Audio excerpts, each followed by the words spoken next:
Hi ladies and gentlemen. Well, today's the 21st of February. I'm going to put these on as the sun's a little bright. And I thought I'd do a little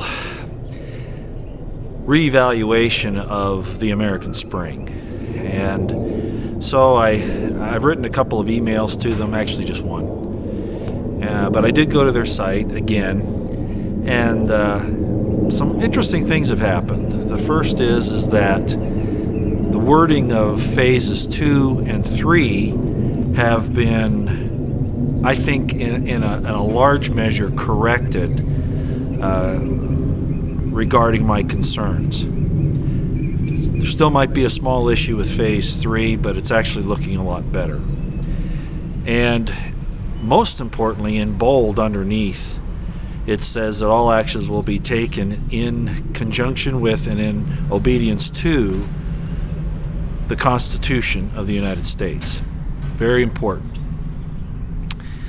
So I wanted to give you that information because those were concerns that I wrote about in my comments on the last video, and I just wanted to let you know that it looks like maybe the word is getting to them about the importance of doing this the right way. I want to avoid any smack of a military coup. It can't work that way. If that happens, it'll all be lost. We just can't do it that way. The most we can do is ask the active military, when they're in uniform, when they're conducting their duties, to stand aside. That's what needs to happen, if anything. We don't need any military people out there actively, military activities being done during this thing. Vets, even people in the military being there and voicing their concerns and offering their support, that's one thing.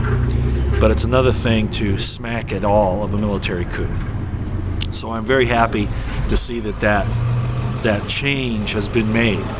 So I just wanted you to know that, at least as far as I'm concerned, I'm seeing that this movement could be a very important thing. Now, that being said, I still have a problem with some of the people that may be involved in it, whether officially or unofficially. Vallely, McChrystal, Steele, those types. So, I'm going to be watching that real close. I'm also concerned that, and they show this on the site, and when you hear Colonel Riley talk, who's the leader of the American Spring, and some of the other individuals that are involved in it, they openly recognize that they could be opening themselves up to violence by this regime. Today, for instance, it's on the news quite a bit. Judge Napolitano has talked about it. It's been all over. But the FCC now planting monitors in major newsrooms. Of course, that's to control the news. They want to know what stories they're printing or covering and why. That's government oversight. That's intimidation. They have no business being there. I don't care if it is under the guise of a study.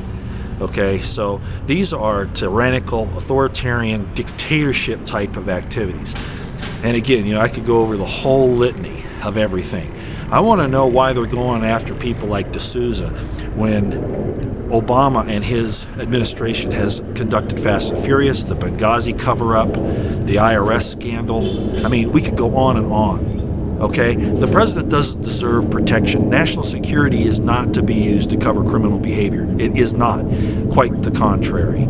So, you people in the FBI, you people in the IRS, you people in the ATF, these things, you need to start investigating people who control this government.